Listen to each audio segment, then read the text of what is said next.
I can imagine a starving artist sitting amongst a pile of books, endlessly reorganizing them in a container here, in a storage locker there, book after book after book.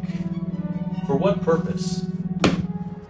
There is a University for the Arts just right above the hill here. And then opposite, other side of the train line, is the trade school, which is kind of a funny pairing. Both are on opposite ends of a spectrum of career paths, you might say, and ways in which school can lead to a productive career for you. On one side, you would have going to school in the arts, choosing some sort of an educational path that is not going to make you lots of money or have a career path in store for you. So then on the more fruitful side of the spectrum, fruitful in terms of career, finances, etc., being able to afford a home, these sorts of things, would be the trade school, which you'll get some practical education in using tools and having different understanding to be able to do things like infrastructure, build a city, build buildings. Go to art school and you'll be a starving artist. It's very unlikely and a difficult career path to find yourself showcasing your work in a reputable art gallery. There is a great little passage in maybe a underrated book of George Orwell, Keep the Aspidistra Flying. That's a fun book. I really enjoyed reading this. Here's a passage. In 2 whole years he had produced nothing except a handful of short poems, perhaps a score in all. It was so rarely that he could attain the peace of mind in which poetry, or prose for that matter, has got to be written. Okay? Attain the peace of mind in which something needs to be written. The times when he could not, quote unquote, work grew commoner and commoner. Of all types of human being, only the artist takes it upon him to say that he cannot work. But it is quite true. There are times when one cannot work. Money, again, always money. Lack of money means discomfort, means squalid worries, means shortage of tobacco, in my case caffeine, means ever-present consciousness of failure. Above all, it means loneliness. How can you be anything but lonely on 2 quid a week? And in loneliness, no decent book was ever written. I would question that statement. I think in solitude, amazing works have been written, but maybe in loneliness, meaning like depression, no social connections, totally screwed up, perhaps so. It was quite certain that London Pleasures would never be the poem he had conceived. It was quite certain indeed that it would never even be finished. And in the moments when he faced facts, Gordon himself was aware of this. The main character in that book, this Gordon, had aspirations to write this great poem called London Pleasures, or a collection of poems. Poems in the kind of long, wound out, long, sort of drawn out sense, I should say. It's kind of a really depressing book. Like, he has this this woman friend, I think her name was Daisy, and so there's kind of like a love affair, and they sort of manage to have a normal life, but he never completes his poem. He never publishes it. He lives a pretty shitty life, actually. And that to me has always been like the idea of a starving artist, is someone who is producing works, but they always fail. They cannot work, which I mainly highlighted that page because I really resonate with that. When I am writing, when I'm reading for that matter too, if somebody knocks on my door, if I look at my phone first thing in the morning, which I try not to do, and I get an email about work, or there's an open shift, then I could pick up extra hours today instead of immersing myself in literature. Anything like that takes me out of the frame of mind to do proper work, to do writing, to reading, to absorb ideas, to sit with things, to be able to speak, to make a video, to channel my thoughts.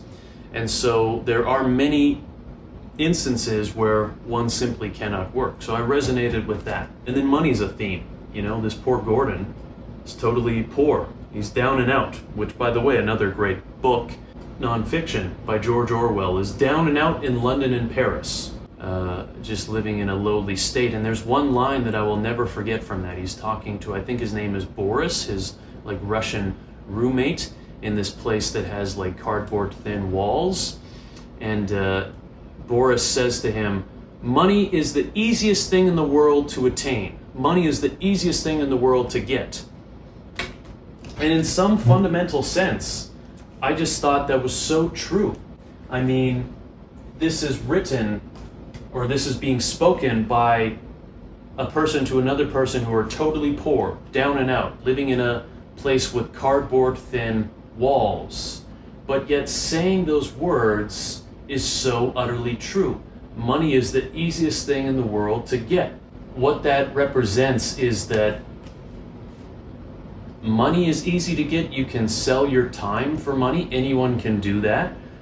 You know, Orwell was getting different jobs. He worked in this little restaurant and he was doing dishes in the basement of this Parisian, cafe. One can write books. I come across these things on these threads on the internet of people talking about how, let me just find it here. It was on X. I made over $3 million in selling ebooks online at 27, without writing or having an audience. It's boring, but here's why it will make you $30K a month. You don't even have to write. You just have to use ChatGPT to format the book, and then he pays VAs, virtual assistants, to put these things together. And then he self-publishes and sells them as ebooks on Amazon. That's the definition of slop. AI-generated slop. And you're promoting this to make money. And is that what you want to do? Just produce slop to make money? Great art is created by students. The Art University here will have open to the public art crawl. You walk through there and it is a more full gallery experience with more inspirational elements and depth to it than what you will get paying to go to a contemporary Calgary, which is curated by these big professional curators who can talk a lot of philosophy about art and point to different things, but exhibitions that they curate often fall flat. And this is not necessarily me speaking, this is the feedback that you get from the public, okay? I work in a contemporary art gallery and I talk to the people that go in there and they actually complain a lot. A lot of people don't get it. Whereas it is very fun. I think anyone will agree there's something for everyone who goes to an art crawl where the university is open up and just the institution itself, this kind of brutalistic building, is an experience in and of itself. And all of the artworks by the students, whether there's something that are over your head or you don't get, or they lack substance, or they're full and they are nothing but depth and substance. Whatever and wherever it lands on the spectrum, that is more full and more engaging than some art exhibition that you pay money to go to. What I think that tells us is that great art, good art, engaging art, fascinating, interesting art does not have to be created by someone who is wealthy. It has to be created by someone who can buy food and pay their bills, etc. But typically if you're going to a university for the arts, you may live with your parents or have your rent subsidized, or you're on student loans. Hey, how about that? Now, your future may be dismal if you can never pay back your student loans and you end up just working at an art gallery instead of exhibiting your art and getting paid the big bucks for a big time, contemporary, curated art exhibition. For myself, I've been inspired by the ethos of the starving artist because it's a fun sort of idea. It allows me to not seek luxury, okay, to live in a place that is, not totally futuristic, which is my other aspirational goal. Is I want to live in a healthy environment full of technology that is beneficial for my health and full of access to organic foods and a broad kitchen where I have all of the, elements to it. I would like a sauna in my house and a smart bed that adjusts the temperature to allow me to sleep optimally. I aspire to those sorts of things. That's my definition of luxury. And I know that that's potentially attainable, but right now at this position where I'm trying to create things essentially from nothing, I don't have a university degree to back up my aspirations. I don't have, a large investment basis to back up my ideas with finances. I don't have a large network or community to make the connections to achieve these things. I'm starting from a zero. I'm enjoying that process. When I've traveled around and lived in Iceland, I was living on a small budget there. I had my accommodations covered, and I had connections to a lot of different people and to nature. And that was so fulfilling and so life-giving that, I had food, I had access to all sorts of books and to people and to nature, as I just mentioned, and I felt full and rich and wealthy.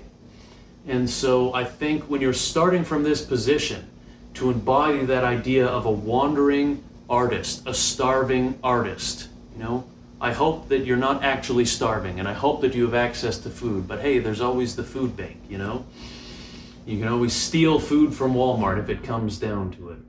In our world of overabundance, which with the promise of technology will only continue to be a world of overabundance, no one should actually be starving, at least in the developed world, okay?